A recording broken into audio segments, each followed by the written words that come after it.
නන්දගේ සැමියා ගෝකුල මගේ සැමියා උනාට පස්සේ නන්ද මටයි දුවටයි කරපු දේවල් හිතා ගන්න බැහැ. මේ කිසිම දෙයක් නන්දා ගෝකුලට දැනගන්න ඉඩ තියන්න එපා කිව්වා. නන්ද මට සමා වෙන්න. ඒත් මේ හැමදේම මට අද කියන්නම සිද්ධ වෙනවා. නන්දා මාලිනියගේ සැමියාගේ දෙවෙනි පිරිත ඉතාමත් සංවේදීව මෙලෙස සමාජ මාධ්‍යයට හෙළිදරව්වක් කර තිබුණා. උපුටා ගැනීමක්. නන්ද මට සමා වෙන්න.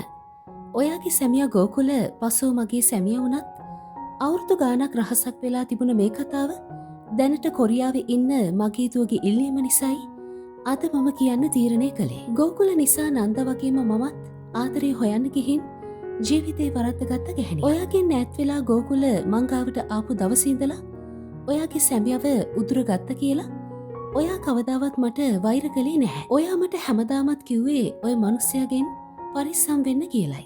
ඒකේ ඇත්ත මොකද්ද කියලා මට තේරුණේ දුව හම්බුනාට පස්සේ බීලා ගෙදර එන ගෝකුලගේ සැර පහරවල් වලට මගේ මුළු ඇඟම තැලිලා රතු වෙලා ඉවස ගන්න බැරි රිදුම් දෙන අවස්ථාවලදී නන්ද ඔයාගේ දුවලට වගේම ඔයා මගේ දුවටත් ආදරේ කළා. ගෝකුලට හොරෙන් ඔයා කොච්චර මගේ දුව බලන්න බඩු මල්ලකුත් අරගෙන මගට හැරි ඇවිත් යන්න එනවා. අඩුම ධර්මයේ ගෝකුල මේ යනකම්ම මේ දේවල් දන්නේ නැහැ. ඔයා කවදාවත් ඒ කරන උදව් ගැන ගෝකුලට කියන්නත් එපා කිව්වා. මගේ දුවත් පොඩි කාලේ ඉඳලම තාත්තා කියන වචනේ ඇහෙනකොටත් බයයි. පසුව ඔයා මැදිහත් වෙලා තමයි මගේ දුවව කොරියාවේ යවලා දුවගේ හැම දෙයකටම උදව් කළේ. ඉතින් දුවට අද මල ගෙදර එන්න බැරි වුණත් නන්ද අම්මා වෙනුවෙන් අවුරුදු ගාණක් රහසක් වෙලා තිබුණ මේ අපේ කතාව හැමෝටම කියන්න හොඳම අවස්ථාව කියලා මගෙන් ඉල්ලීමක් කළා.